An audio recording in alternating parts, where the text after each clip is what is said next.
आज की क्लास में हम पोर्शन स्टार्ट करेंगे एमसीए 20। एक चीज लिखो, authorities authorities under the companies act 2013।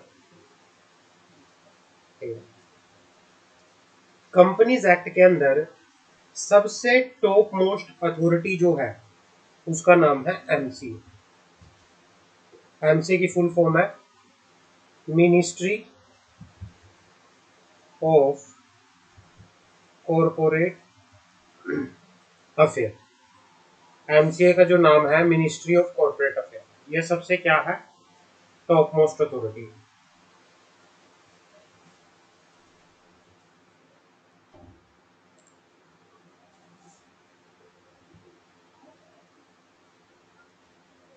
हाँ, कंपनीज एक्ट के अंदर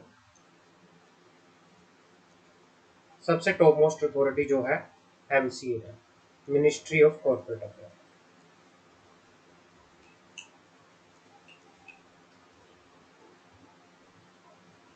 ministry of corporate affair.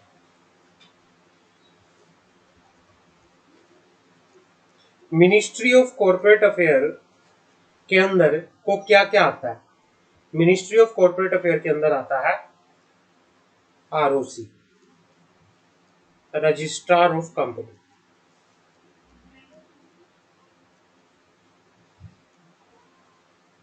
RD, regional director,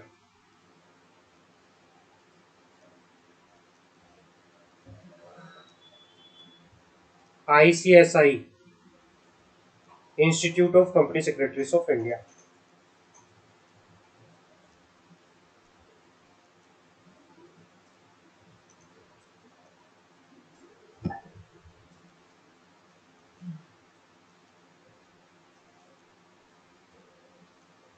ICAI, institute of chartered accountant of India.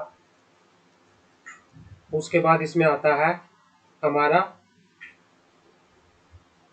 NCLT, national company law tribunal, NFRA, national financing reporting authority, SFIO. ये सब क्या आते हैं, ये इसके अंदर जो मिनिस्ट्री के अंदर अथॉरिटी आती हैं, ये अथॉरिटीज आती हैं।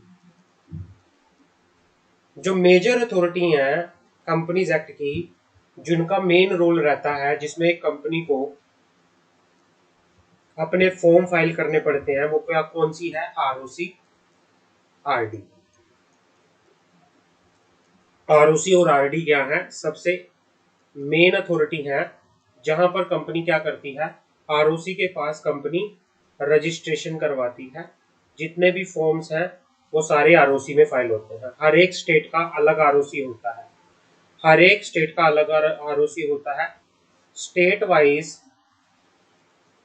Wise different different ROC. Punjab का आरओसी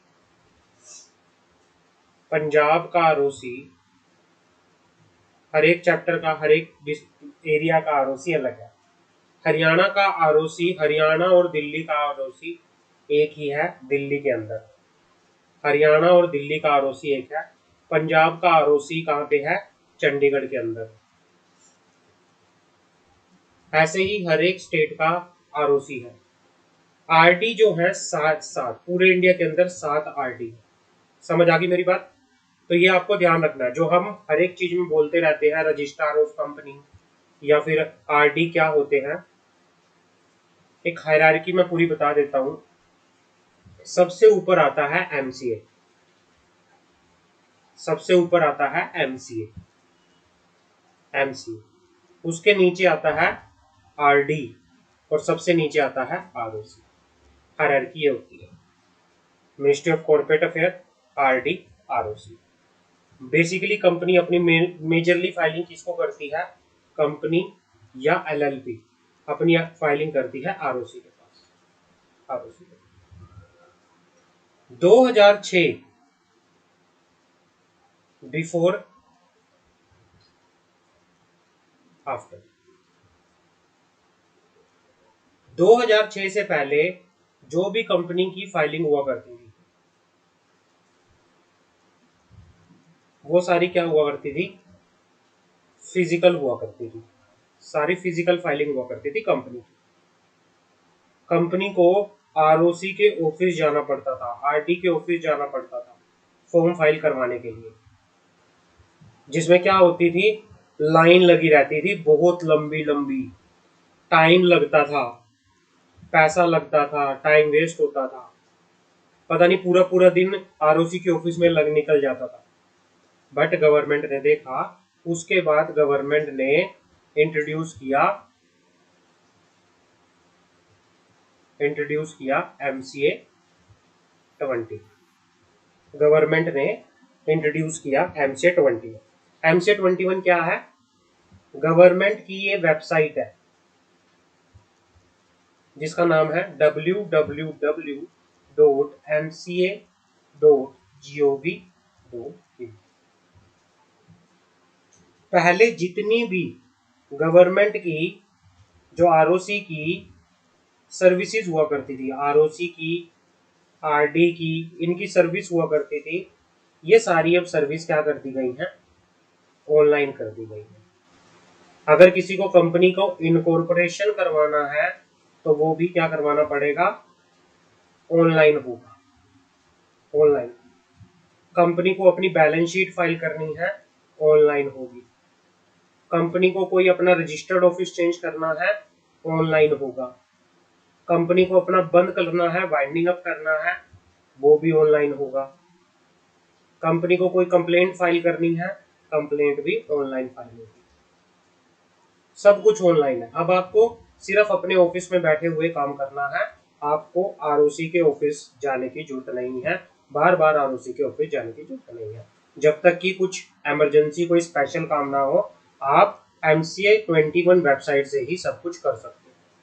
एमसीए 21 वेबसाइट क्या है, ये एक तरह से डिजिटल ऑफिस है, ऑनलाइन ऑफिस है। जिस तरह से सारी वो सर्विस आरओसी जो ऑफलाइन देता है, वो सारी सर्विस आपको ऑनलाइन कहाँ मिल जाएगी, एमसीए की वेबसाइट पे मिल जाएगी। समझ आ गई मेरी बात? एमसीए क्या है, एमसीए 21 क्या है, यहाँ तक कोई डाउट हो बताओ? क्लियर है एमसीए 21? आगे बढ़े। Yes sir. सिमरन एंड सुरेक्षा,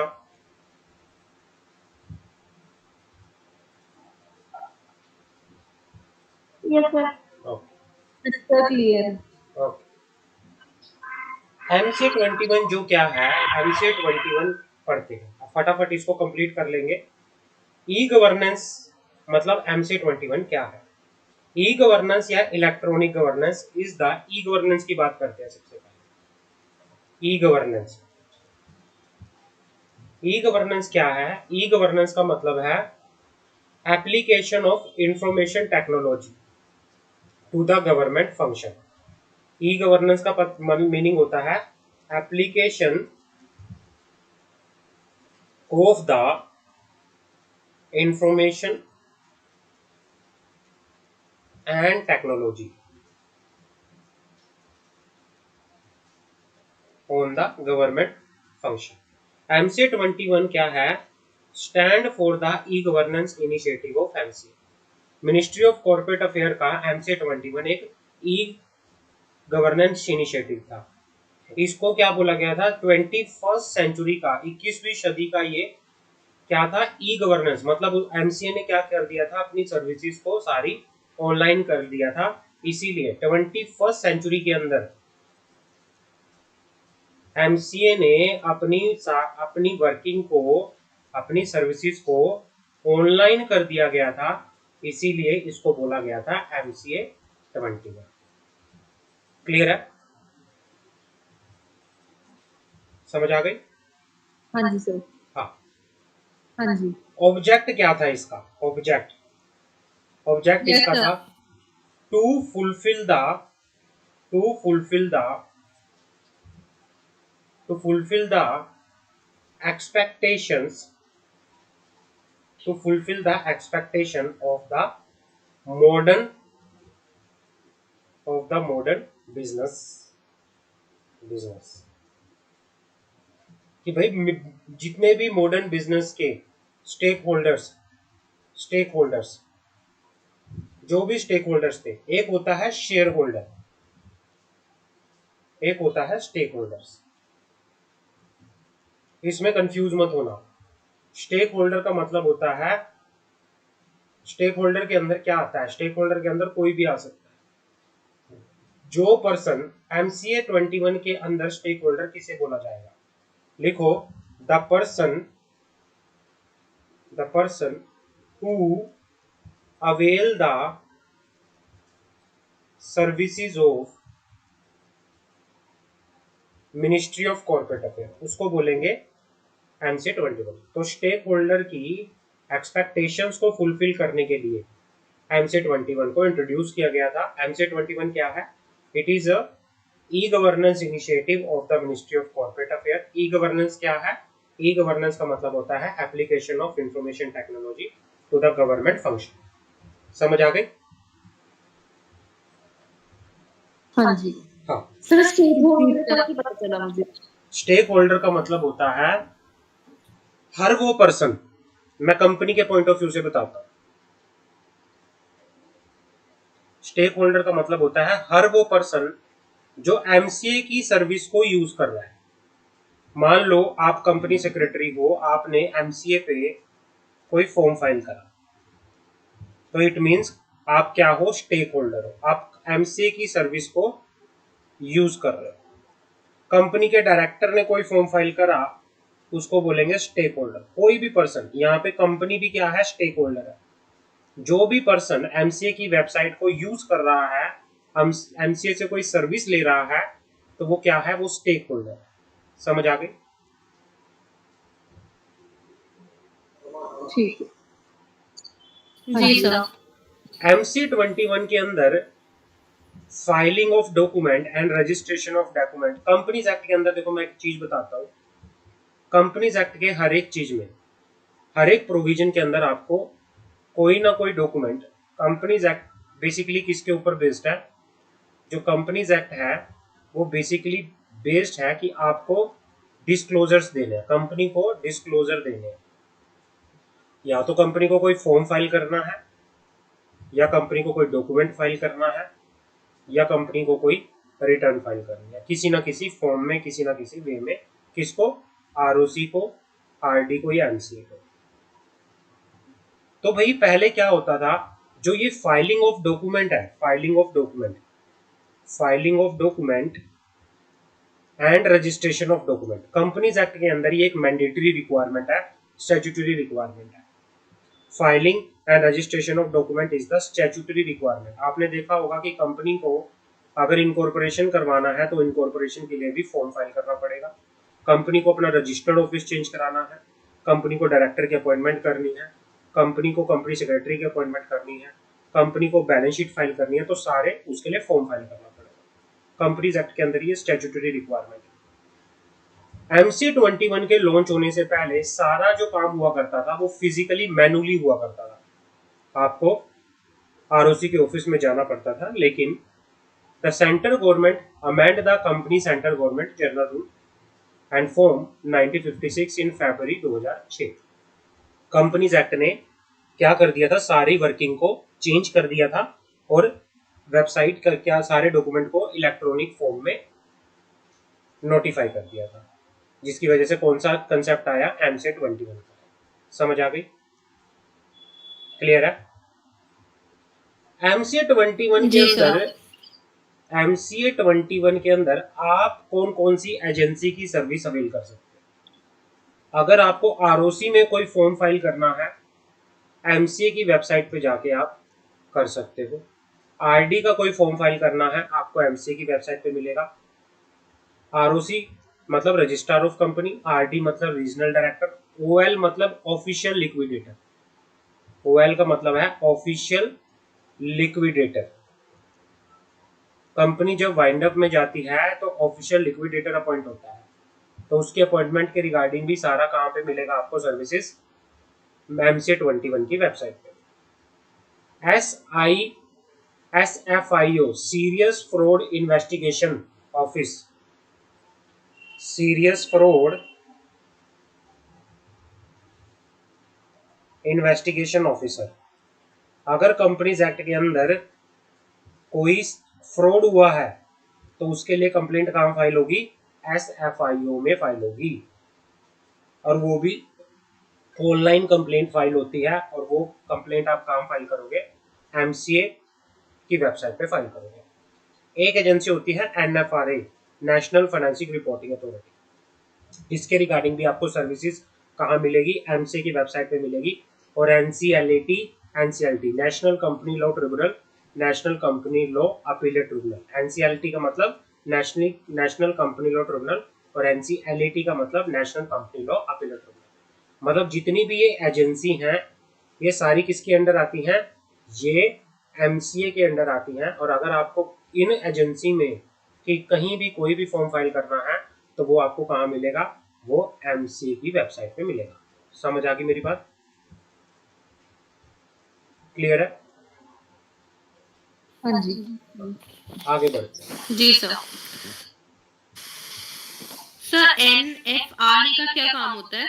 बताता हूँ, आएगा अभी। NFRA का काम क्या होता है, मैंने जब आपको बताया था, जब हम ऑडिटिंग स्टैंडर्ड समझ रहे थे, auditing standard section 129, auditing standard के अंदर 3 अथॉरिटी थे, सेंट्रल गवर्नमेंट, ICAI और NFRA। NFRA क्या काम करती थी? मैंने ऑडिटिंग स्टैंडर्ड में बताया था आपको।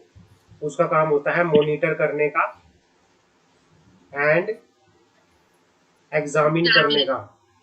किस चीज को? ऑडिटिंग स्टैंडर्ड को। वो ऑडिटिंग स्टैंडर्ड को रिकमेंड करती है, मॉनिटर करती है, एग्जामिन करने का, है ना? तो ये NFRA का काम होता है। अथॉरिटी होती है ये जो ऑडिटिंग स्टैंडर्ड को क्या करती है? रिकमेंड करती है, एग्जामिन करती है। क्लियर है मेरी बात? अब आता है आपके सामने जो हम ROC करते रहते हैं, रजिस्ट्रार ऑफ कंपनी। क्या होता है registrar of company? Registrar of company, registrar of company की लिखो डेफिनेशन जो बता रखी है सेक्शन 2 क्लोज 75 के अंदर बता रखी है। रजिस्ट्रार ऑफ कंपनी के अंदर कौन कौन आता है? इसके अंदर आता है registrar of company, registrar, additional registrar,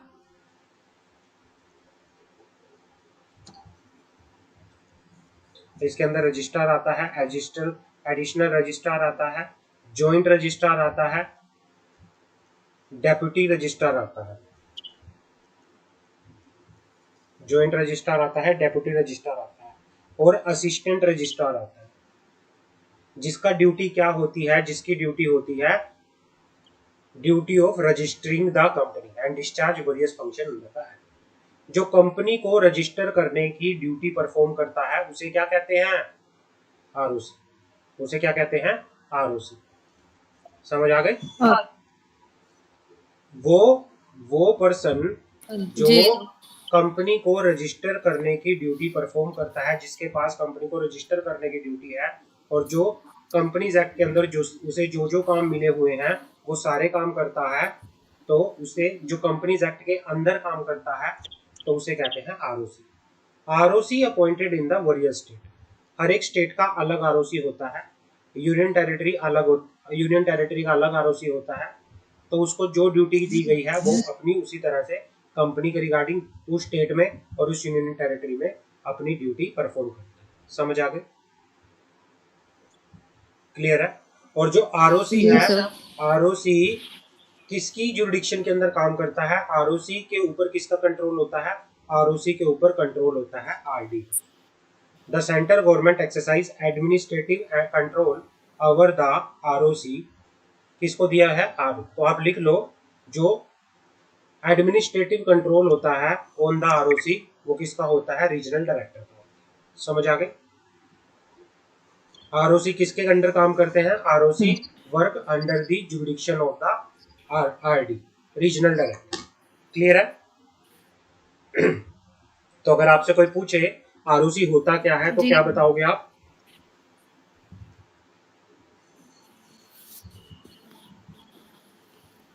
who are the responsible for the registration of the companies and जो आरडी के अंडर काम करती हैं। यस, हर एक स्टेट का, हर एक यूनियन टेरिटरी का डिफरेंट आरओसी होता है, क्लियर है।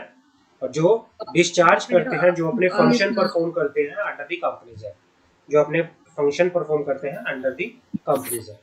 हाँ, और उसके बाद ये इनके बेसिकली तो फंक्शन क्या होते हैं, these office function has register of record relation to the company. ये मतलब ये कंपनी के जितने भी रिकॉर्ड्स मेंटेन करते हैं उसको प्रॉपरली क्या करते हैं, ये अलग अलग तरह की सर्विसेज प्रोवाइड करते हैं, जैसे registration of company, preparing the register of company, उसके बाद public documents, view public documents, आप ये सारी इंस्पेक्शन से रिलेटेड ये सारी सर्विसेज कौन प्रोवाइड करता है, आरओसी प्रोवाइड करता है।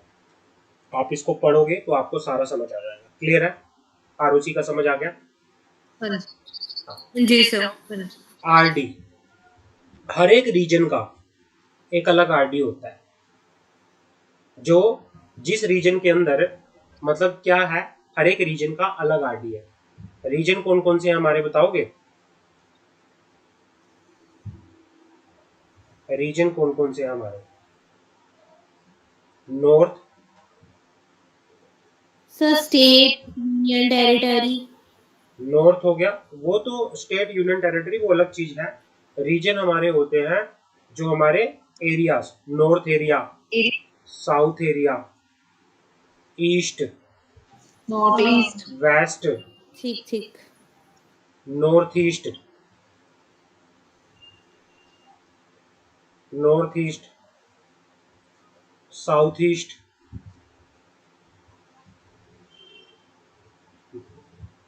North west, south. तो ये क्या होते हैं, अलग अलग रीजनल। टोटल हमारे 7 आरडी है, 7 RD.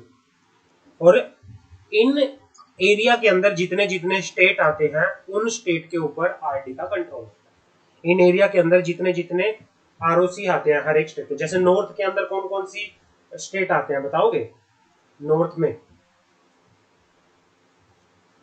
Jammu and Kashmir, Himachal, Haryana, Punjab, Himachal, Uttarakhand, UP, और भाई हमारा इधर दिल्ली, राजस्थान।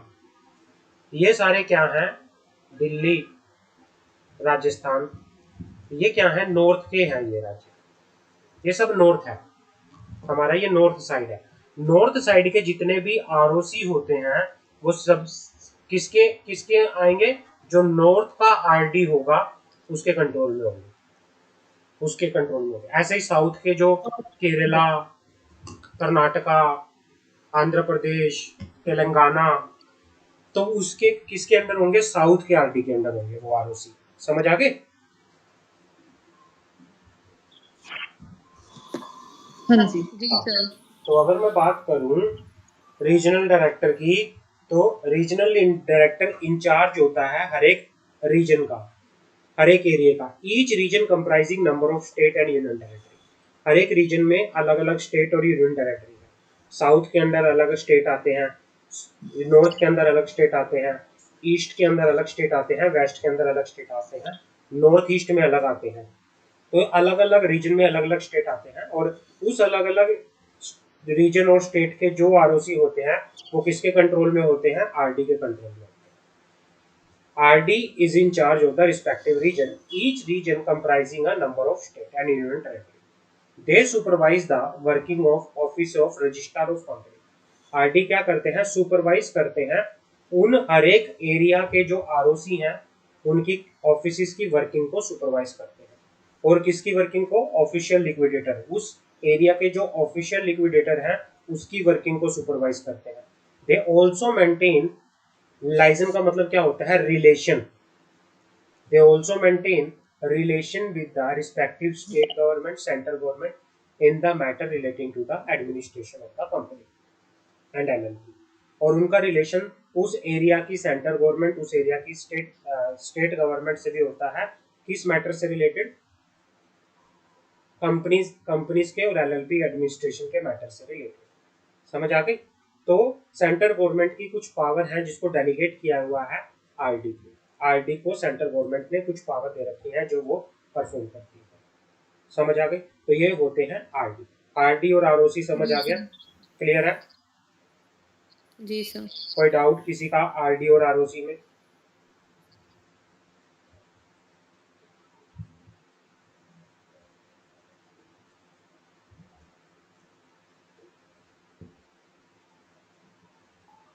हाँ जी सर। ठीक है। अब आता है ऑफिशियल लिक्विडेटर।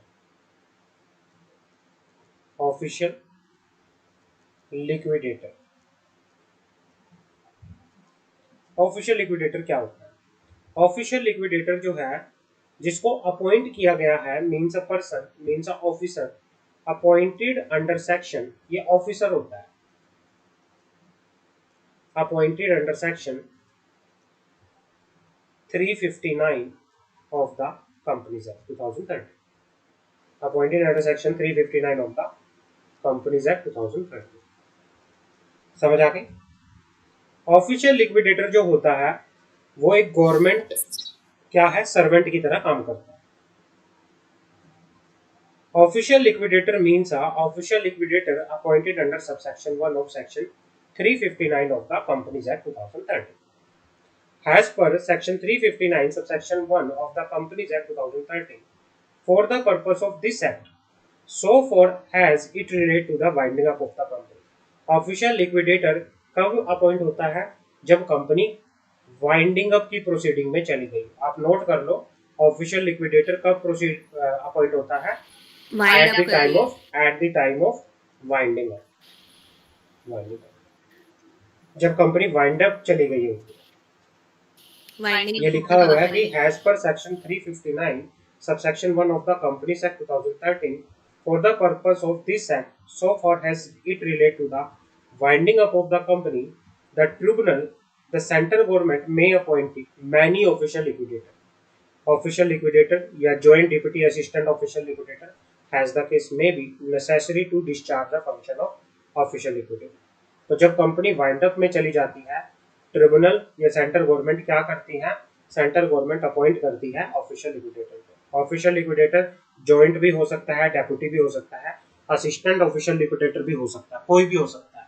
ये सारे ऑफिशियल लिक्विडेटर की डेफिनेशन में आते हैं। समझ आ गई? क्लियर है?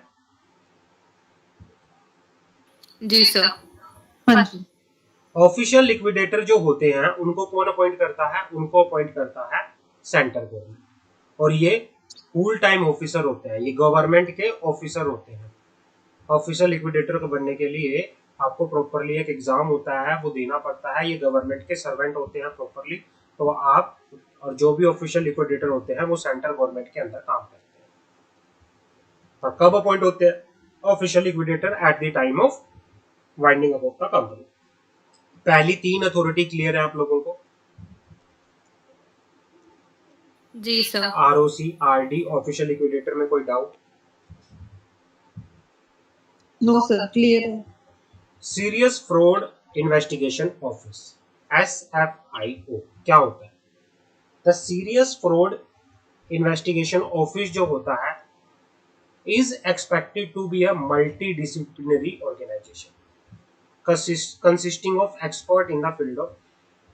SFIO के अंदर क्या होता है? अलग अलग फील्ड के एक्सपर्ट्स होते हैं, अकाउंट्स की फील्ड का, फोरेंसिक की फील्ड का, ऑडिट की फील्ड का, इंफॉर्मेशन टेक्नोलॉजी की फील्ड का, जो क्या काम करते हैं? जो इन्वेस्टिगेशन का काम करते हैं, जो इन्वेस्टिगेशन करते हैं कंपनी लॉ के अंदर। जो जितने भी मैटर होते हैं, अगर कहीं पे फ्रॉड है और किसी कंपनी ने फ्रॉड किया है और फ्रॉड की इन्वेस्टिगेशन करने का काम किसके पास होता है? SFIO के पास होता है। जैसे क्राइम हुआ है, क्राइम के केस में CBI होती है, तो ऐसे ही कंपनी लॉ में कोई फ्रॉड हुआ है तो उस फ्रॉड के लिए SFIO होते हैं, जो जिसके अंदर अलग अलग फील्ड के लोग होते हैं, एक्सपर्ट्स होते हैं, जो अलग अलग फ्रॉड को क्या करते हैं? डिटेक्ट करने में हेल्प करते हैं। समझ आ गए? क्लियर है? जी सर। हाँ। अब आता है हमारे पास नेशनल फाइनेंस रिपोर्टिंग अथॉरिटी। इस अथॉरिटी को गवर्नमेंट ने बनाया था 1 अक्टूबर 2018 में। ये नई अथॉरिटी है, 1 अक्टूबर 2018 में ये अथॉरिटी बनी थी, इससे पहले ये अथॉरिटी नहीं हुआ करती थी। गवर्नमेंट ने इसको कॉन्स्टिट्यूट किया था 1 अक्टूबर 2018 में। इसके काम क्या है? इसके काम है recommend the accounting and auditing policy and standard to be adopted by the company for approval by the central government. ये क्या करता है? ये अकाउंटिंग पॉलिसी को, ऑडिटिंग पॉलिसी को, अकाउंटिंग स्टैंडर्ड को, ऑडिटिंग स्टैंडर्ड्स को क्या करता है? रिकमेंड करती है। दूसरा, मॉनिटर करता है, monitor and enforce the compliance with the accounting standards, auditing standards.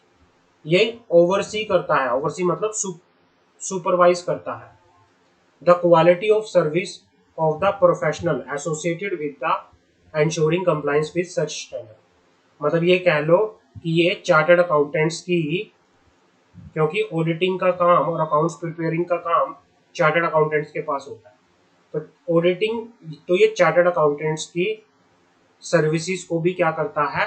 Overlook करता है, सुपरवाइज करता है, चेक करता है कि वो ढंग से काम कर रहे हैं या नहीं कर रहे हैं, और परफॉर्म करता है such other function and duty has may be necessary और incidental to the aforesaid function. समझ आ गई? तो इसका मेजरली काम क्या होता है? रिकमेंड करना, मॉनिटर करना, ओवरसी करना, ये तीन इसके मेजर काम होते हैं। ये रिकमेंड क्या करता है? Accounting standard, auditing standard. Monitor क्या करता है? Accounting standard, auditing standard. Oversee क्या करता है? Quality of service of the professional. Clear है? समझ आ गई? प्रोफेशनल। हाँ जी जी सर। सब rule 1 of Rule 4 of NFRA Rule 2008 provide that authority shall protect the public interest and the interest of investor, creditor, other associated with the company or body corporate governed under Rule 3। NFRA क्या करेगी? NFRA का एक और authority है, NFRA की एक और duty है कि वो पब्लिक इंटरेस्ट को प्रोटेक्ट करेगी। जितने भी कंपनी के अंदर इन्वेस्टर हैं, क्रेडिटर हैं, कोई भी जो कंपनी के साथ जुड़ा है किसी न किसी तरह से, उन सब के इंटरेस्ट को, उन सब के हित को ये अथॉरिटी क्या करेगी? प्रोटेक्ट करेगी। तो इसीलिए ये अथॉरिटी बनाई गई है। समझ आ गई? NFRA क्लियर है? जी सर। हाँ। अब हमारे पास आता है, अभी तक की जितनी अथॉरिटी, हमने आरओसी की बात की, आरडी की बात की, हमने ऑफिशियल लिक्विडेटर की बात की और एनएफआरए की बात की। ये सब अभी तक आपको क्लियर है? किसी में कोई डाउट अभी तक? No sir. No sir. अब बात करते हैं एनसीएलटी, एनसीएलएटी क्या होता है? कंपनी लॉ से रिलेटेड, कंपनी लॉ से रिलेटेड जितने भी केस होते हैं उसके लिए अलग से एक क्वाजी जुडिशियल अथॉरिटी, एक कोर्ट बना रखी है जिसका नाम है NCLT. NCLT national company law tribunal. And company law के सारे मैटर, कंपनी के सारे मैटर कहाँ फाइल होते हैं? वो किसी कोर्ट में फाइल नहीं होते, वो फाइल होते हैं एनसीएलटी के अंदर। और जैसे हाई कोर्ट होती है, जैसे हाई कोर्ट हुई, ऐसे ही क्या होता है? एनसीएलटी होता है। जैसे अपील हाई कोर्ट की सुप्रीम कोर्ट में फाइल होती है, ऐसे ही एनसीएलटी की अपील एनसीएलएटी में फाइल होती है, और एनसीएलएटी की अपील कहाँ फाइल होती है? सुप्रीम कोर्ट के अंदर। ये अपीलेट अथॉरिटी होती है। समझ आ गई? हाँ जी। क्यों इसको बनाया गया था? क्योंकि ऑलरेडी नॉर्मल कोर्ट, जो हाई कोर्ट है, इनके पास ऑलरेडी केसेस का बर्डन बहुत ज्यादा है, हर तरह के केसेस का। कोई किस तरह का केसेस, कोई किस तरह का केसेस। तो इसकी वजह से क्या हुआ? कंपनी ने, मिनिस्ट्री ऑफ कॉर्पोरेट अफेयर ने क्या किया? कंपनी लॉ के मैटर्स को जल्दी से जल्दी रिजोल्व करने के लिए अलग से एनसीएलटी बना दिया कि भाई कंपनी लॉ के जितने भी मैटर हैं वो कहाँ फाइल हो? वो एनसीएलटी में file. The setting up of NCLT और NCLT are a part of effort to move a regime of faster resolution of corporate dispute. Company से रिलेटेड कोई भी डिस्प्यूट्स हो, उनको जल्दी से रिजोल्व करने के लिए अलग से क्या बनाया गया? एनसीएलटी में बनाया गया। कंपनी लॉ के जितने भी केस होंगे वो सारे कहाँ फाइल होंगे? एनसीएलटी में फाइल होंगे। और जो अपील होगी वो कहाँ फाइल होगी, NCLAT में फाइल होगी। समझ आ गई। ये बनी कब थी, मिनिस्ट्री ऑफ कॉर्पोरेट अफेयर ने इसको बनाया कब था, 1 जून 2016 में नोटिफाई किया गया था NCLAT को और NCLAT को। समझ आ गई, क्लियर है, सारे का सारा क्लियर है, सब कुछ हाँ खत्म है। जी सर। हाँ, हाँ एनसीएलटी की पावर जो है वो बता रखी है सेक्शन 408 और 410 ऑफ द कंपनी लॉ।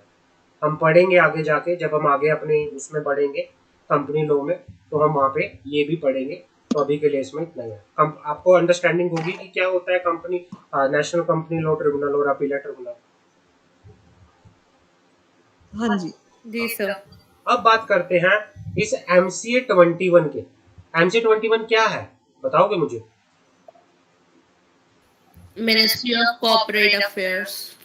वो तो MCA है, लेकिन MCA 21 क्या है? ये कुछ नहीं है, it is a website of the वो ये MCA सारा क्या है, 21। इंफॉर्मेशन टेक्नोलॉजी से सब क्या है, हाँ, ये बात कर लो, अगर जहाँ पे भी टोटली MCA 20, चेंज हो चुका है। जहाँ भी MCA 21 की बात आ रही है, it means the website of MCA की वेबसाइट।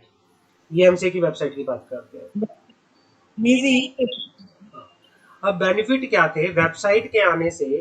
बेनिफिट क्या क्या हुए? पहला, elimination of interface with the officers of ROC, RD, MC। अब हमें बार बार किसी भी काम के लिए ROC के ऑफिस, RD के ऑफिस या MC के ऑफिस जाने की जरूरत नहीं है, हम ऑनलाइन ही काम कर सकते हैं। तो इसने क्या कर दिया भाई, बार बार ROC के ऑफिस जाने से, RD के ऑफिस जाने से इसने बिल्कुल खत्म कर दिया। समझ आ गई, क्लियर है। दूसरा, better supervision and monitoring of compliance.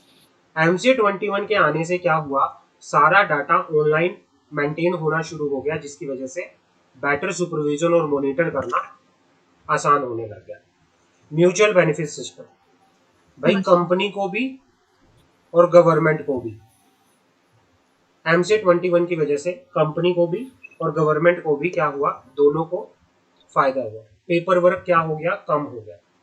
MCA 21 के आने से पेपर वर्क जो है कम हो गया, काम स्पीडली होने लगे। पहले लाइन में लगना पड़ता था, घंटों घंटों लाइन में लगना पड़ता था, बट अब स्पीडली, ट्रांसपेरेंटली और अच्छे मैनर में होने लगे। Effective due diligence.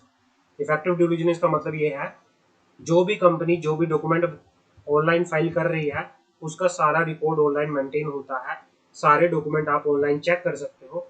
तो इससे effective due diligence, effective checking हो सकती है। Efficient services by the professional.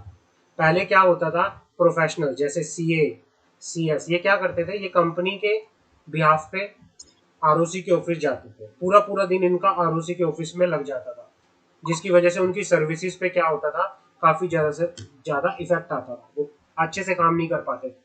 लेकिन MCA 21 के आने से इनकी सर्विसेज भी क्या हुई है, एफिशिएंट हुई है। और सातवां पॉइंट क्या है, environment friendly. MCA 21 environment friendly कैसे है, क्योंकि इसने पेपर वर्क कम कर दिया।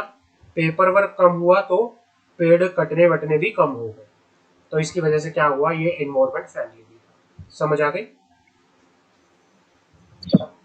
जी सर। हाँ, MCA की सर्विसेज क्या है? MCA जो आप ये पोर्टल है MCA 21, MCA की वेबसाइट जो है,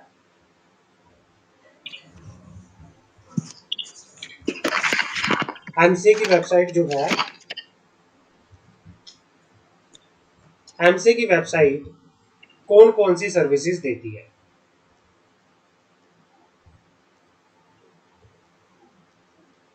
MCA की वेबसाइट पे आप कौन कौन सी सर्विस ले सकते हो? पहली सर्विस जो है, MCA की वेबसाइट आपको कंपनी की से रिलेटेड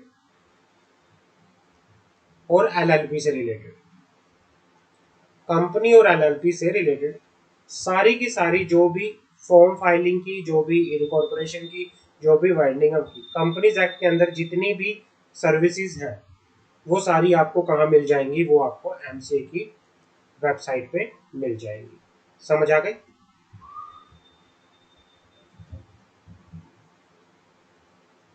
हाँ जी सर। तो कौन कौन सी मोटी मोटी सर्विस की बात कर लेते हैं, मेजर सर्विसेज MCA की वेबसाइट पे आपको क्या मिलेगी? मेजर सर्विसेज,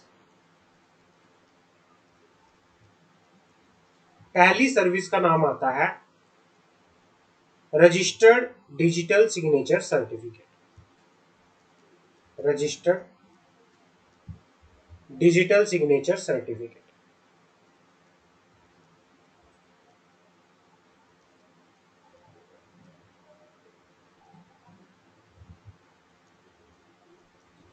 MC21 एमसीए की वेबसाइट पे फॉर्म फाइलिंग ऑनलाइन होती है सारी, हमें पता है ना। एमसीए की वेबसाइट जी पे सर। सारी फॉर्म क्या होता है, ऑनलाइन होता है। किसी भी पर्सन को अगर ऑनलाइन। ऑनलाइन फॉर्म फाइलिंग करना है, ऑनलाइन फॉर्म फाइल करने के लिए ऑनलाइन सिग्नेचर भी करना पड़ेगा। ये क्या कहना चाह रहा है, ऑनलाइन फॉर्म फाइल करने के लिए एमसीए पे कोई भी डायरेक्टर, कोई भी कंपनी सेक्रेटरी, कोई भी जब ऑनलाइन फॉर्म फाइल करता है तो उसे क्या करना पड़ता है, फॉर्म पर साइन भी करना पड़ता है। अब ऑनलाइन फॉर्म पे साइन कैसे होता है, उसके लिए आपको लेना पड़ेगा डिजिटल सिग्नेचर। डिजिटल सिग्नेचर ये होना जरूरी है। जिस पर्सन को एमसीए पे ऑनलाइन फॉर्म फाइल करना है तो आपके पास डिजिटल सिग्नेचर होना चाहिए। समझ आ गए। तो सबसे पहले आपको डिजिटल सिग्नेचर सर्टिफिकेट लेना पड़ेगा।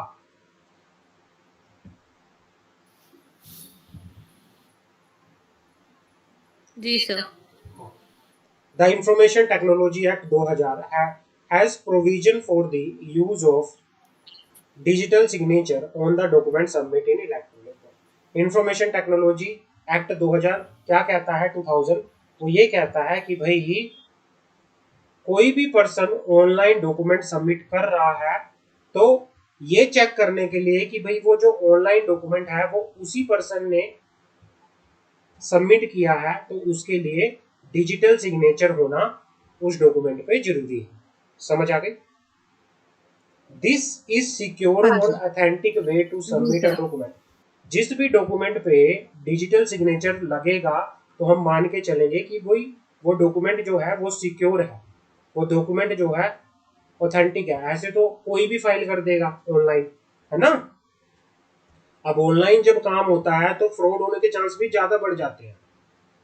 तो उसको रोकने के लिए मान लो सिमरन को कोई ऑनलाइन डॉक्यूमेंट कंपनी का फाइल करना था, कैसे पता चलेगा कि वो सिमरन ने फाइल किया है, तो उस डॉक्यूमेंट के ऊपर सिमरन के क्या होंगे, साइन लगेंगे। लेकिन डॉक्यूमेंट तो ऑनलाइन है, सिमरन के साइन कैसे लगेंगे, डिजिटल सिमरन के पास साइन सिग्नेचर। डिजिटल सिग्नेचर होना चाहिए। तो उसको एमसीए से पहले डिजिटल सिग्नेचर लेना पड़ेगा और हर एक डॉक्यूमेंट को लगाने पे उसको डिजिटल सिग्नेचर लगाने पड़ेंगे। हर एक डॉक्यूमेंट को सबमिट करने से पहले उसको डिजिटल सिग्नेचर लगाने पड़ेंगे और उसके बाद ही वो क्या कर सकती है, फाइल कर सकती है। तो पहली रिक्वायरमेंट क्या है, एमसीए की सर्विस को यूज करने से पहले आपके पास क्या होना चाहिए, digital signature digital signature. Certificate. Signature. समझ आ गए। तो ये डिजिटल सिग्नेचर होना चाहिए। क्या जी हाँ होता जी। है, किसी भी डॉक्यूमेंट को इलेक्ट्रॉनिक फाइल करने के लिए एमसीए सर्विस पे आपके पास डिजिटल सिग्नेचर होना चाहिए। डिजिटल सिग्नेचर की वजह से उस डॉक्यूमेंट की ऑथेंटिसिटी का, उस डॉक्यूमेंट की सिक्योरिटी का अश्योर किया जा सकता है। और हम ये भी पता कर सकते हैं कि भाई जिस पर्सन ने वो सबमिट किया है डॉक्यूमेंट, एग्जैक्ट वही पर्सन है जो डॉक्यूमेंट सबमिट कर रहा है। समझ आ गई। जी सर। एमसीए पोर्टल पर हर एक पर्सन अपने डिजिटल सिग्नेचर को रजिस्टर करा सकता है और कोई भी इंफॉर्मेशन जो है, कोई अपना mobile number, email ID update कर सकता है एमसीए पोर्टल पर।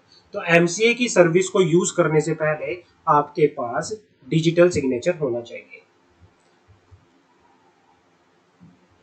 क्लियर है, पहला पॉइंट क्लियर है। ठीक है सर। हाँ। जी जी। दूसरी सर्विस है हाँ जी। डिन। डिन apply for director identification number. Company के अंदर कोई भी पर्सन अगर डायरेक्टर बनना चाहता है तो उसके पास डायरेक्टर आइडेंटिफिकेशन नंबर होना चाहिए। कोई भी पर्सन अगर किसी कंपनी में डायरेक्टर बनना चाहता है तो उसके पास क्या होना चाहिए, डायरेक्टर आइडेंटिफिकेशन होना चाहिए। तो डायरेक्टर आइडेंटिफिकेशन के लिए भी आप ऑनलाइन एमसी की वेबसाइट पे अप्लाई कर सकते हैं। समझ आ गई? क्लियर है? पहली दो सर्विसेज का समझ आ गया? हाँ जी सर। तीसरी सर्विस जी sir. View master details. Sir कोई भी अप्लाई कर सकता है डायरेक्टर आइडेंटिफिकेशन कोई नंबर भी के लिए? कोई भी अप्लाई कर सकता है, कोई क्वालिफिकेशन की जरूरत नहीं है। Company secretary?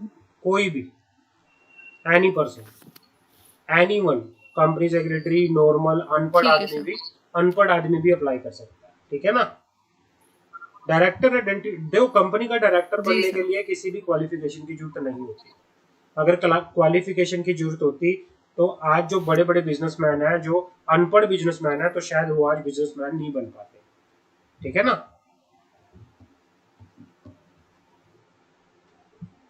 जी सर। तीसरी सर्विस है view master details of company registered with the ROC. आप एमसीए की वेबसाइट पे जाके किसी भी कंपनी का मास्टर डाटा चेक कर सकते हो। किसी भी कंपनी, किसी भी एलएलपी का मास्टर डाटा चेक कर सकते हो। मास्टर डाटा क्या होता है? जिसमें कंपनी का नाम, कंपनी का कॉर्पोरेट आइडेंटिफिकेशन नंबर, कंपनी का ऑथोराइज शेयर कैपिटल कितनी है, पेड अप शेयर कैपिटल कितनी है, कंपनी का डायरेक्टर कौन है, कंपनी का रजिस्टर्ड ऑफिस कहाँ पे है, कंपनी का स्टेटस क्या है, ये सारा चेक कर सकते हैं। जैसे मैंने आपको कल रिलायंस का दिखाया था, आपको दिखाया था ना मंशा, रिलायंस का। जी सर। तो ऐसे आप हर जी एक सर, कंपनी दिखाया का, था आपने। हाँ, हर एक कंपनी का आप मास्टर डाटा, हर एक लिमिटेड लायबिलिटी पार्टनरशिप का आप मास्टर डाटा क्या कर सकते हो? एमसीए की वेबसाइट पे ही चेक कर सकते हो ऑनलाइन। आपको चेक करना है कि टाटा कंपनी के अंदर, ठीक है सर। टाटा कंपनी के अंदर कंपनी सेक्रेटरी कौन है।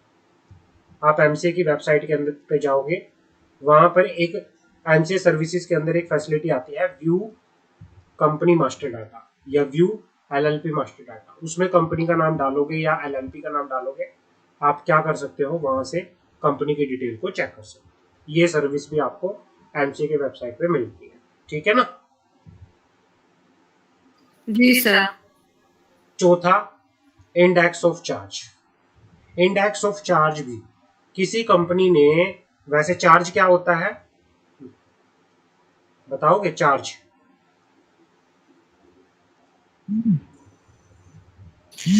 सर हाँ, पे करना कुछ, मैंने जब आपकी डेमो क्लास ली थी पेमेंट करनी स्टार्टिंग, पड़ेगी चार्ज। मैंने आपको स्टार्टिंग में एक डेमो क्लास के टाइम पे बताया था चार्जेस क्या होता है।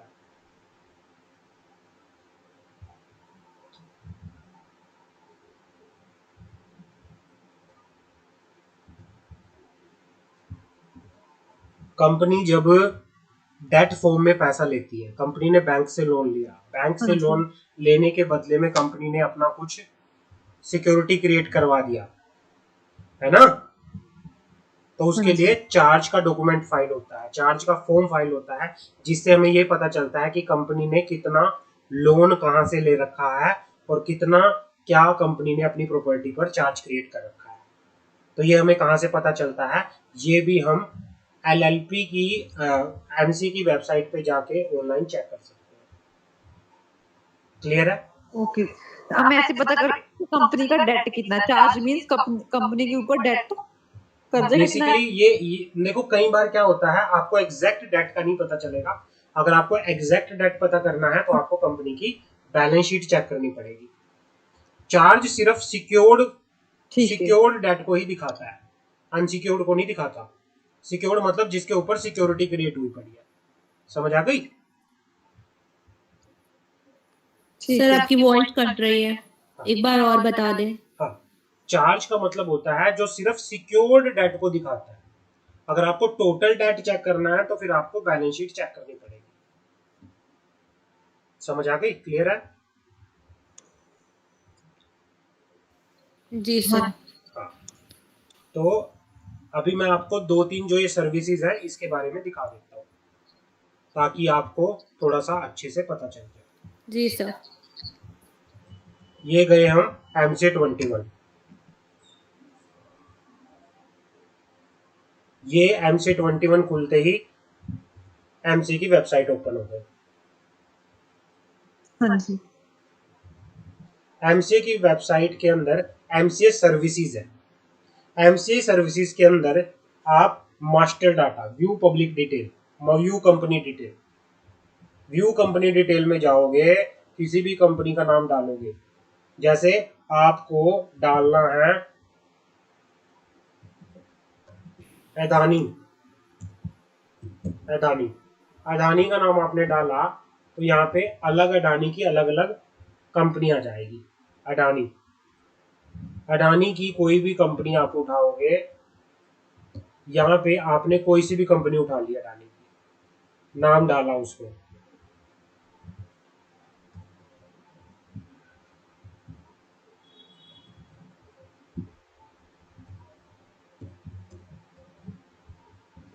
और यहाँ पे क्लिक किया तो यहाँ पे कंपनी की डिटेल आ जाती है पूरी। कंपनी का सिन नंबर क्या है, कंपनी का नाम क्या है, कंपनी का ऑफिस कहाँ है, कौन सी आरओसी के अंदर पड़ता है, ये आरओसी अहमदाबाद के अंदर पड़ता है। कंपनी का रजिस्ट्रेशन नंबर क्या है, कंपनी लिमिटेड बाय शेयर है, नॉन गवर्नमेंट कंपनी है, कंपनी कौन सी है, पब्लिक कंपनी है, कंपनी का थोराइज शेयर कैपिटल कितनी है, कंपनी की पेड अप कैपिटल कितनी है, कंपनी कब इनकॉर्पोरेट हुई थी, कंपनी का रजिस्टर्ड ऑफिस कौन है ना, कंपनी की ईमेल आईडी क्या है, कंपनी लिमिटेड लिस्टेड है या अनलिस्टेड है, कंपनी का स्टेटस क्या है, कंपनी की लास्ट एजीएम कब हुई थी, और कंपनी एक्टिव है या इनएक्टिव है या डोरमेंट है, क्या है, कंपनी के डायरेक्टर कौन है, ये भी हमें पता चल जाता है। तो ये कंपनी जो है Adani aerospace and defence limited है, तो ये कंपनी का पूरा यहाँ पे क्या है, डिटेल आ जाती है। समझ आ गई मेरी बात, क्लियर है? जी सर, जी सर। तो अगर सर इसे अपडेट करना पड़ता है सारी चीजें? हाँ, नहीं, ये तो आरओसी करता है ना, ये काम तो आरओसी का होता है। आपको फॉर्म फाइलिंग जी करनी सर। पड़ती है, तो ये चीजें आरओसी क्या करती है, ये काम सारा किसका होता है, रजिस्ट्रार ऑफ कंपनी का होता है। कंपनी जी के सर। रिकॉर्ड को मेंटेन करना, ये सारे रिकॉर्ड कौन देखता है, आरओसी देखता है। समझ आ आरओसी। गई? हाँ। अगर आपको जी सर। इंडेक्स ऑफ चार्ज देखना है, इसी के नीचे आता है index of charges. Index of charge में आपको मान लो रिलायंस कंपनी का इंडेक्स ऑफ चार्ज देखना है। रिलायंस, किसी कंपनी ने अगर लोन ले रखा है, चार्ज क्रिएट करवा रखा है तो दिखेगा, अगर किसी कंपनी ने नहीं ले रखा तो नहीं दिखेगा। जैसे मैं रिलायंस का चेक कर लेता हूँ, रिलायंस इंडस्ट्रीज लिमिटेड, तो यहाँ पे रिलायंस का आ जाएगा, अगर है होगा तो आ जाएगा, अगर नहीं हुआ तो नहीं आएगा। वो डिपेंड करता है कि रिलायंस ने लिया हुआ है या नहीं लिया हुआ।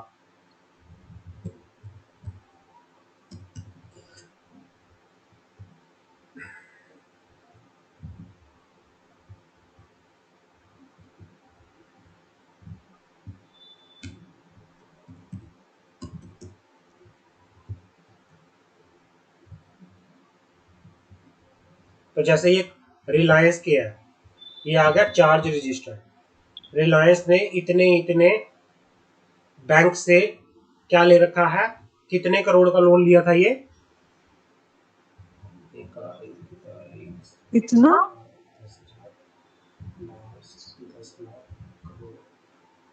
400 करोड़ का लोन लिया था ये। कब लिया था, 14 मार्च 2023 में रिलायंस ने 400 करोड़ का लोन लिया था। रिलायंस ने एचडीएफसी बैंक से 400 करोड़ का लोन लिया था। हाँ, उस पर चार्ज क्रिएट हुआ पड़ा है। ऐसे ही स्टेट बैंक ऑफ इंडिया से लिया था 12 अक्टूबर 2022 में। कितने का लिया था, ये सारे अमाउंट है। तो ये इंडेक्स ऑफ चार्ज है। तो इससे पता चल जाता है कि भाई कौन कौन से बैंक से कहाँ कहाँ से लोन लिया हुआ है कंपनी ने। समझ आ गई? जी सर। हाँ, कि कहाँ कहाँ पे चार्ज क्रिएट हुआ पड़ा है, तो इससे ये सर पता चलेगा। आपकी आवाज रुक रही है। अभी आ रही है? जी सर। तो अब आपकी आवाज रुक कर आ रही है बहुत ज्यादा। एक्चुअली यहाँ पे वेदर थोड़ा खराब हुआ पड़ा है ना, आज बारिश बहुत तेज है।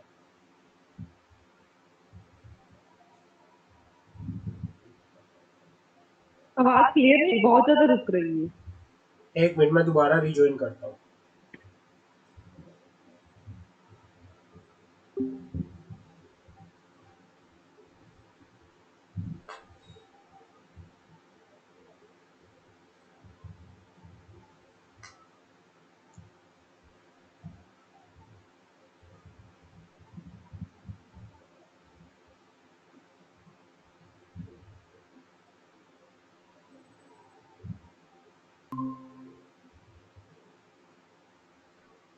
अभी आ रही है मंशा सिमरन।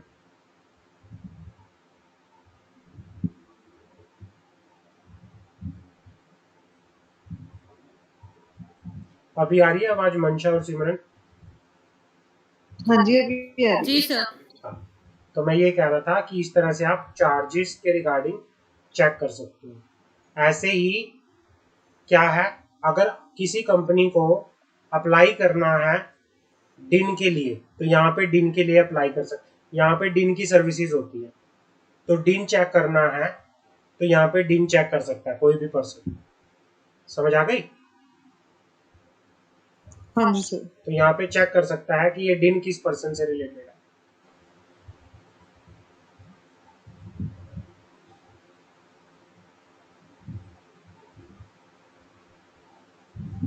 डीएससी के रिगार्डिंग भी आप यहीं से देख सकते हो, किसी कंपनी का नाम चेक कर, तो काफी सारी सर्विसेज है, तो यहाँ पे एमसीए की वेबसाइट पे आप देख सकते हो। समझ आ गई? Index of charge. ऐसे ही क्या जी है, सर। एलएलपी की सर्विस भी, जैसे कंपनी की सर्विस होती है, एमसीए की वेबसाइट पे आपको एलएलपी की सर्विस भी मिल जाती है। और एलएलपी की सर्विस कहाँ से मिलेगी? जैसे यहाँ पे कंपनी की सर्विसेज होती हैं, तो आपको एलएलपी की सर्विस भी यहाँ पे मिल जाएगी। ठीक है ना? जी सर। हाँ। तो एमसीए आपको एलएलपी की सर्विस भी देता है। एलएलपी की सर्विस में आप किसी भी, जैसे कंपनी का नाम चेक कर सकते हो, तो ऐसे ही एलएलपी का डाटा, एलएलपी का नाम, कब एलएलपी बनी, का एलएलपी के इनकॉर्पोरेशन से आप सब कुछ कर सकते हो। एक सर्विस देता है ये ई फाइलिंग की। ई फाइलिंग की भाई, आप अपने फॉर्म ऑनलाइन फाइल कर सकते सर एलएलपी जो लिमिटेड लाइबिलिटी कंपनीज है उनका डाटा हम चेक कर सकते हो। हैं? Limited liability partnership. पार्टनरशिप है जो, हाँ। सिर्फ उनका, अदर कंपनीज का नहीं चेक कर सकते? नहीं, क्योंकि कंपनी और लिमिटेड लाइबिलिटी पार्टनरशिप के लिए ही है। बाकी तो जो दूसरी बिजनेस ऑर्गेनाइजेशन है वो तो अलग अलग दूसरे एक्ट के अंदर आती है ना। एमसीए के अंडर सिर्फ हम एलएलपी को ही चेक कर सकते हैं? हाँ, एलएलपी क्योंकि एमसीए के अंदर आती है। मैं आपको बताता हूँ, ये रहा देखो, मिनिस्ट्री ऑफ कॉर्पोरेट, देखो मैं बताता हूँ, ये रहे देखो एक्ट। यहाँ पे वो सारे एक्ट हैं जो किसके अंदर आते हैं? एमसीए के अंदर आते हैं। Companies act, limited liability partnership act, competition act, partnership act, हाँ। Insolvency bankruptcy act, chartered accountant act, company secretary act, post and work accountant act, society registration act, ये सारे एक्ट किसके अंदर आते हैं? ये एमसीए के अंदर आते हैं। समझ आ गई मेरी बात? सिर्फ तो आया इसके अंदर, फिर कंपनी क्यों नहीं आ रही दूसरी कंपनी? दूसरी कंपनी कौन सी है? जो होती है हमारी प्राइवेट पब्लिक कंपनीज एक्ट के अंडर रजिस्टर होती है, वो कंपनीज नहीं आएंगी इसके वो अंदर? सारी कंपनी है ना, उन सारी कंपनी के लिए सर्विसेज है, आप किसी भी कंपनी का डाल सकते हो। ठीक है ना? फिर पॉइंट क्यों बनाया एलएलपी सर्विसेज का? एलएलपी का पोर्टल अलग है, क्योंकि एलएलपी अलग वो है, बिजनेस एंटिटी है। कंपनी अलग बिजनेस एंटिटी है, डिफरेंट है ना? एलएलपी कंपनी है। थोड़ी है, एलएलपी तो दूसरी बिजनेस एंटिटी है। तो एलएलपी के लिए हाँ अलग हाँ। से बना रखा है, कंपनी के लिए अलग जो से बना रखा है। ठीक है ना?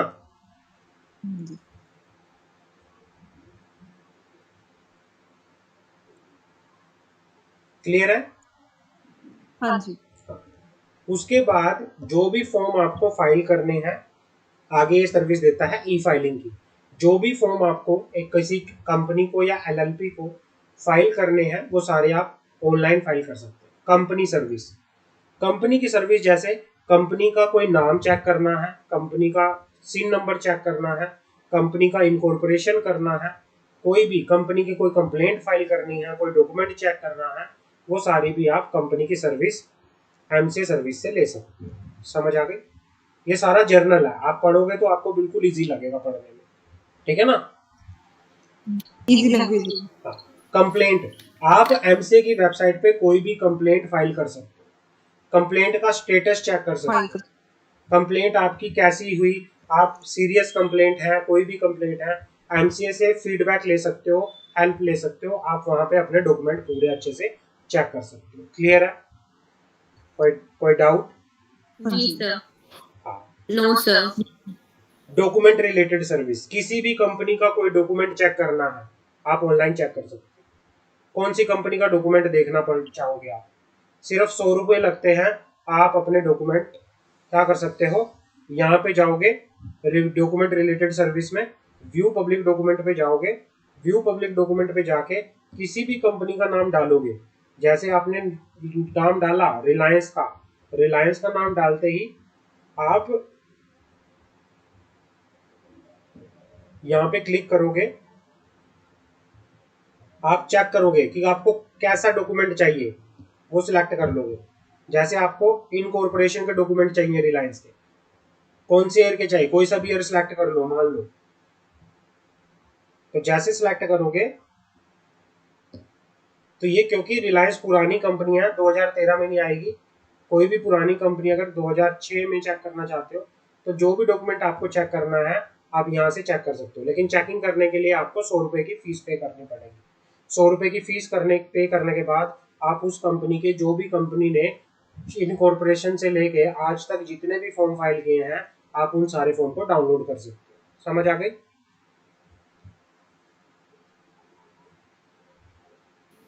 जी सर। पॉइंट नंबर 10, आपको हाँ जी सर। कोई भी फीस पे करनी है आप ऑनलाइन पे कर सकते हो।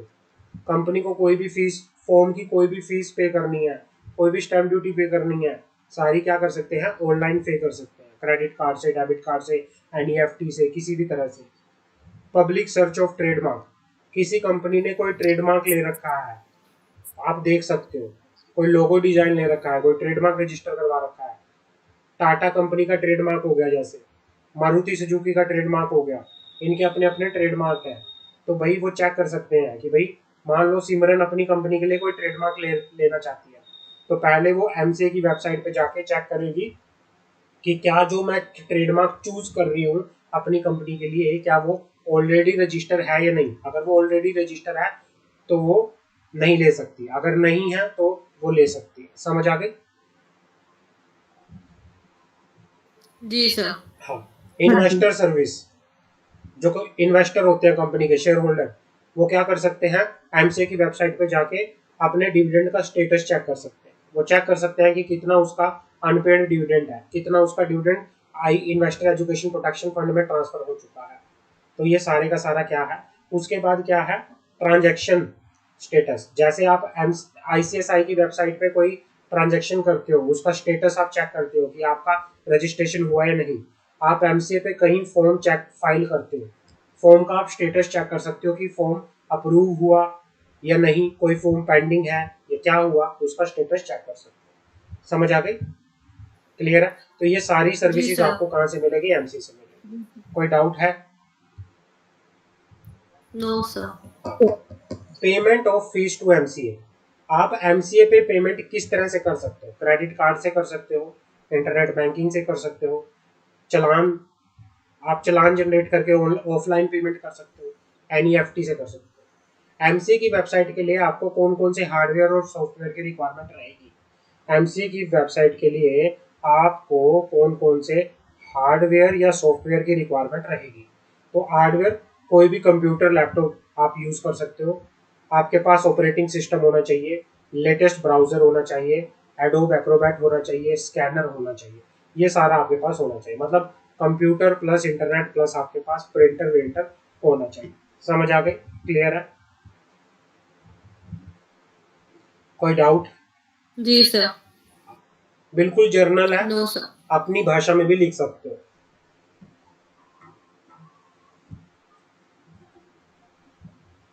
तो सर ऑनलाइन इसके अंदर सेक्शन वगैरह तो नहीं इसके अंदर क्वेश्चन सेक्शन ना, नहीं है। डायरेक्ट लिखते एमसी चलो 21 में कोई सेक्शन नहीं है, अपनी भाषा में भी कुछ भी लिख सकते हो, बस सेक्शन सिर्फ कंपल्सरी। नॉलेज होनी चाहिए आपको।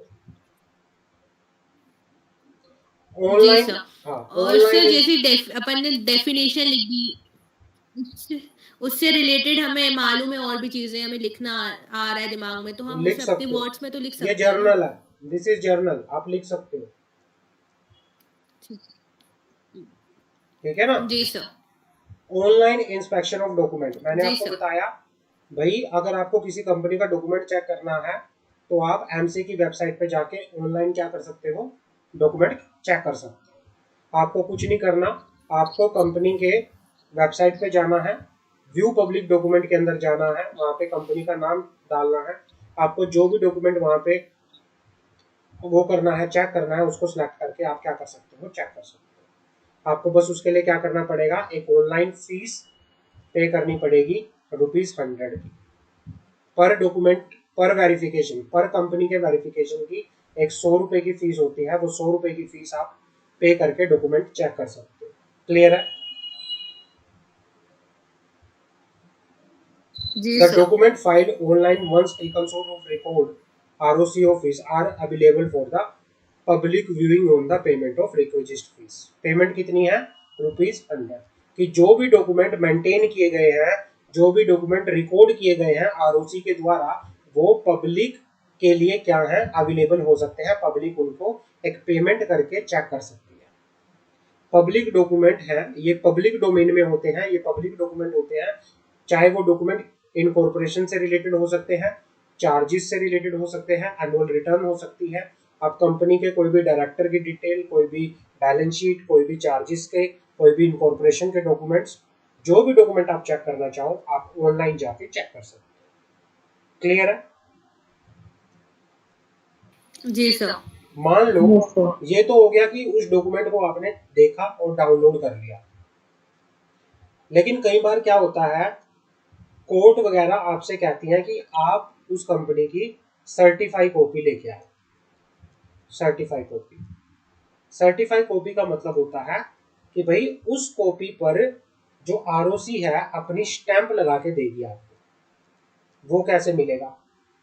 जैसे अभी सिमरन आपने बुक ऑर्डर की है ना, आपने बुक ऑर्डर,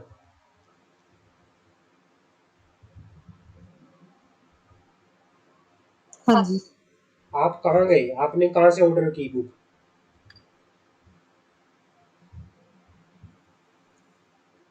मैंने अमेज़न से की थी। आपने अमेजोन पे आप अमेजोन पे गए, आपने बुक को सिलेक्ट किया, आपने नंबर ऑफ कॉपीज को सिलेक्ट किया और कार्ट के अंदर हाँ डाल के पेमेंट कर दी, है ना?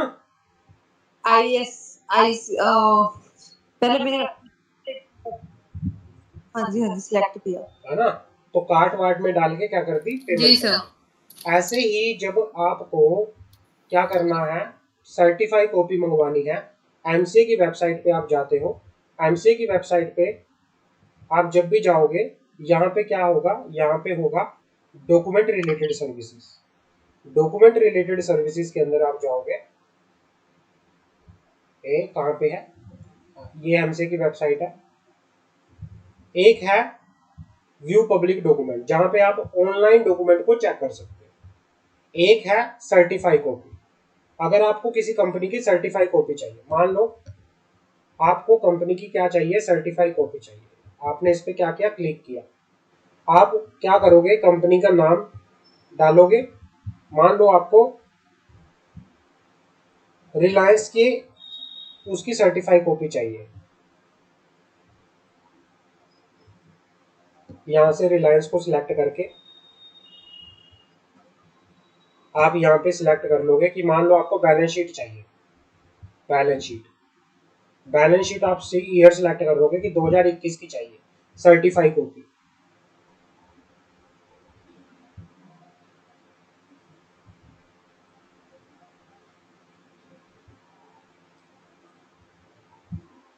तो ऐसे आप सिलेक्ट करोगे, वेबसाइट थोड़ा डाउन चल रही है, तो जैसे आप सिलेक्ट करोगे आपके आगे ओपन हो जाएगा डॉक्यूमेंट्स वगैरह, उस ईयर के बैलेंस शीट वगैरह आपके आगे क्या हो जाएगा, ओपन हो जाएगी। आपको वो सिलेक्ट करनी है। पर पेज का चार्ज होता है, एमसी आपसे पर पेज का एक चार्ज करता है। आपको सिलेक्ट करना है कि आपको कितने पेज चाहिए, कहाँ से कहाँ तक के पेज चाहिए, वहां से वहां तक के पेज आप सिलेक्ट कर लोगे। आपको एक फीस पे करनी पड़ेगी, ऐड टू कार्ट कर लोगे आप। ऐसे ही डॉक्यूमेंट काफी काफी तरह के डॉक्यूमेंट सिलेक्ट करके आप पेमेंट करोगे, आप अपना एड्रेस वैड्रेस डालोगे, आरओसी 1 महीने के अंदर अंदर आपको आपके घर पर कुरियर कर देगी डॉक्यूमेंट। उन सारे डॉक्यूमेंट के ऊपर आरओसी की क्या होगी, स्टैंप होगी, उसको बोलते हैं सर्टिफाई कोड। समझ आ गई? क्लियर है? हाँ, उसको बोलते हैं सर्टिफाई कॉपी। जैसे ये है, आप सिलेक्ट करोगे डॉक्यूमेंट, आपने यहाँ से डॉक्यूमेंट सिलेक्ट किया, आप रिमार्क डालोगे, रिमार्क्स, यहाँ पे कुछ नहीं, आपने डॉक्यूमेंट सिलेक्ट किया, मान लो आपने, आपको ये चारों डॉक्यूमेंट चाहिए, आपने सिलेक्ट कर लिए, आप कंटिन्यू करोगे।